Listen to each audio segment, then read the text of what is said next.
صلی اللہ علیہ وسلم الشرک، آپ صلی اللہ علیہ وسلم نے فرمایا ساری زندگی شرک سے بچنا، شرک کے قریب نہیں جانا۔ اگر شرک کے قریب چلے گئے اور شرک کے اندر انسان نے اپنے آپ کو پھنسا دیا، ایسا بندہ ہلاکت سے کبھی بھی نہیں بچ سکے گا۔ یہ تو امام المرسلین صلی اللہ علیہ وسلم کا فرمان سنایا۔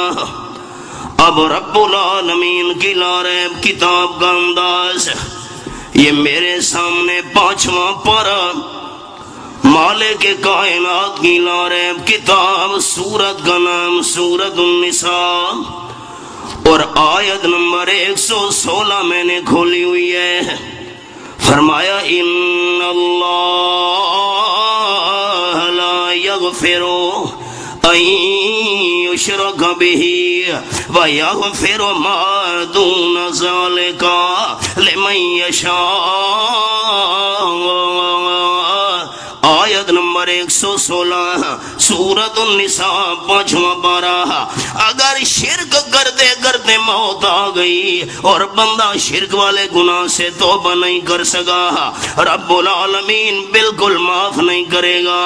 اور اگر شرک کے علاوہ جتنے بھی گناہ ہوئے ہیں، اللہ جس کے لیے چاہے گا رحمت سے معاف کر دے گا۔ یہ والا اب چھٹے پارے کا انداز، یہ میرے سامنے سورۃ المائدہ رب العالمین کی لا ریب کتاب اور آیت نمبر 72 میں نے کھولی ہوئی ہے۔ یہ والا فرمایا انہ من یشرک باللہ فقد حرم اللہ علیہ الجنہ ومأواہ النار۔ جس بندے نے اللہ کریم کے ساتھ شریک بنایا اور شرک کرتے کرتے موت آ گئی، بندہ شرک والے گناہ سے توبہ نہیں کر سکا، اللہ کریم ایسے بندے پہ جنت حرام کر دیا کرتا ہے۔ ایسے بندے کا ٹھکانہ ہمیشہ ہمیشہ کے لیے جہنم ہے۔ یہ چھٹے پارے کا انداز میں نے سنایا، اللہ تیرے سمجھانے کے انداز پہ قربان جاؤں۔ اب 7ویں پارے کا انداز، یہ میں نے سورۃ الانعام کھولی ہوئی ہے۔ رب العالمین کی لا ریب کتاب میرے سامنے ہے۔ اللہ کریم نے 18 نبیوں کا اکٹھا نام لیا۔ پورے قرآن میں 18 انبیاء کا اکٹھا نام اور کہیں نہیں ہے۔ میں صرف نام شمار کروں گا اور اس کے بعد ایک آیت مبارکہ کا حوالہ۔ فرمایا وَتِلْكَ حُجَّتُنَا آتَيْنَاهَا ابراہیم علیہ السلام ایک، وَوَهَبْنَا لَهُ اسحاق 2، یعقوب علیہ السلام 3، نوح علیہ السلام 4، وَمِن ذُرِّيَّتِهِ داؤد 5، وَسُلَيْمان 6، وَأَيُّوبَ 7، وَيُوسُف 8، وَمُوسیٰ 9، وَهارون 10، وَزَكَرِيَّا 11، وَيَحْيَا 12، وَعِیسیٰ 13، وَإِلیاس 14، وَإِسماعیل 15، وَإِلیاسا 16، وَیونس 17، وَلوط 18 نبیوں کا اکٹھا اللہ کریم نے نام لیا اور آخر میں فرمایا وَلَوْ أَشْرَكُوا لَحَبِطَ عَنْهُمْ مَا كَانُوا يَعْمَلُونَ۔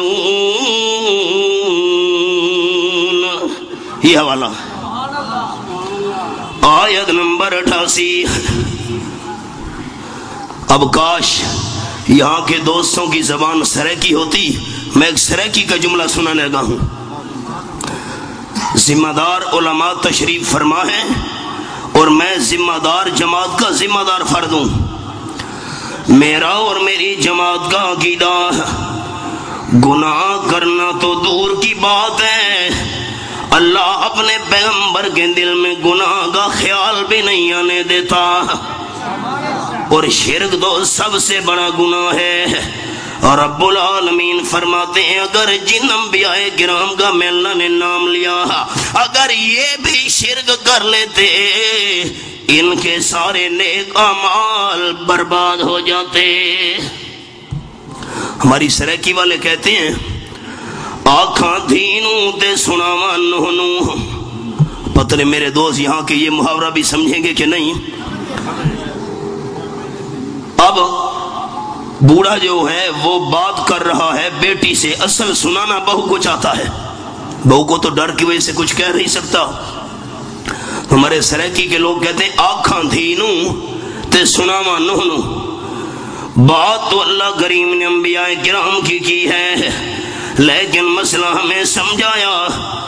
رب کعبہ کی قسم ساری کائنات کا نظام الٹ پلٹ ہو جائے، رب العالمین کے کلام میں بال برابر شک کرنے کی گنجائش نہیں ہے. فرمایا اگر ان انبیاء کرام سے شرک ہو جاتا ہے، حالانکہ انہوں نے شرک تو کرنا ہی نہیں تھا، گناہ تو اللہ کے پیغمبر کے قریب بھی نہیں آ سکتا. مسئلہ رب العالمین نے ہمیں سمجھایا اگر تم سے شرک ہو گیا تو سارے نیک کمال فوراً تمہارے تباہ و برباد ہو جائیں گے. یہ تو میں نے 7ویں پارے کا انداز سنایا. یہ میرے سامنے 24واں پارہ اور سورت کا نام سورت الزمر ہے. آپ صلی اللہ علیہ وسلم کی محفل ہے. آپ صلی اللہ علیہ وسلم کے سامنے آپ کے مخالفین کا ایک وفد آ گیا. آپ کیسے؟ آمنہ کے لال صلی اللہ علیہ وسلم ہم صلح کرنے آئے ہیں. مجھ سے صلح؟ جی. آپ کے راستے میں کانٹے بچھانے والے ہیں، آپ صلی اللہ علیہ وسلم کا پتھروں کا نشانہ بنانے والے ہیں، رحمت عالم صلی اللہ علیہ وسلم سے 3 سال تک معاشی بائیکاٹ کرنے والے ہیں، صحابہ کرام کے ساتھ ظلم و ستم کرنے والے ہیں، آج صلح کرنے کے لیے آ گئے ہیں. کیسے صلح ہوگی؟ کہنے لگے آمنہ کے لال صلی اللہ علیہ وسلم ایک چھوٹی سی شرط ہے ہماری پاس، سارے جھگڑے ختم. استلم بعض آلہتنا، آپ ہمارے ساتھ چلیے اور جن جن کی ہم عبادت کر رہے ہیں آپ کسی ایک ہمارے معبود کو جا کر خالی بوسہ دے دیں، آپ کی ہماری صلح ہے. میں نے عربی کے الفاظ آپ کو سنائے. استلم بعض آلہتنا، چادر چڑھانے کی دعوت نہیں دے رہے، وہاں کوئی جانور ذبح کرنے کی دعوت نہیں دے رہے، طواف کرنے کی دعوت نہیں دے رہے، سجدہ کرنے کی دعوت نہیں دے رہے، صرف استلم بعض آلہتنا، جن جن کی ہم عبادت کر رہے ہیں کسی ایک ہمارے معبود کو جا کر آپ بوسہ دے دیں، آپ کا ہمارا جھگڑا ختم ہو جائے گا. گجرات کے بھائیوں، ابھی امام الانبیاء صلی اللہ علیہ وسلم نے ان کی اس آفر کا جواب نہیں دیا تھا کہ رب العالمین کی طرف سے جواب لے کے جبریل نازل ہو گیا. یہ آیت مبارکہ میرے سامنے آیت نمبر 64 ہے، سورۃ الزمر ہے، 24واں پارہ. فرمایا قل افغیر اللہ تأمرونی اعبد ایھا الجاہلون وَلَقَدْ أُوحِيَ إِلَيْكَ وَإِلَى الَّذِينَ مِنْ قَبْلِكَ لَئِنْ أَشْرَكْتَ لَيَحْبَطَنَّ عَمَلُكَ وَلَتَكُونَنَّ مِنَ الْخَاسِرِينَ. یہ حوالہ پر سنا سکتا ہوں، منوا نہیں سکتا. حضرت سلطان العارفین باؤ سلطان رحمت اللہ علیہ فرما گئے. اب آپ کی پنجابی کا جملہ، فرمانے نہ ٹھپے قرآن نو ہر کوئی مندہ تے کھلے نو مندہ کوئی ہوں. پتہ نہیں میرے دوستوں نے یہ بولی بھی سمجھی ہے کہ نہیں. ٹھپے قرآن نو ہر کوئی مندہ تے کھلے نو مندہ کوئی ہوں. جے کر کھول قرآن سنائیے، سن کے نس دے سوئی ہوں. زبانی کلمہ ہر کوئی پڑھدا تے دل دا پڑھدا کوئی ہوں جنہ کلمہ دل دا پڑھیا جنت جاندے سوئی ہوں نعرہ تکبیر جزاک اللہ میرے درد دل پر غور کیجئے 24واں پارہ سورۃ الزمر اعلان فرما دیجئے میرے حبیب صلی اللہ علیہ وسلم اچھا اللہ کریم کے بغیر اوروں کے متعلق مجھے یہ مشورے دے رہے ہو کہ ان کی میں عبادت شروع کر دوں اچھا آگے قرآن کا بڑا عجیب انداز ایوہ الجاہلون اے جہلو اے نادانو دوستو جھگڑے کی بات ہی نہیں ہے آپ حوالہ نوٹ کریں مانا گھروں میں جا کر چیک کر لیں آیت کا نمبر ہے 64 سورۃ الزمر ہے 24واں پارہ ہے رب العالمین نے قرآن میں مسئلہ سمجھا دیا جو اللہ کے بغیر دوسروں کی عبادت کی دعوت دے وہ عالم نہیں جاہل ہے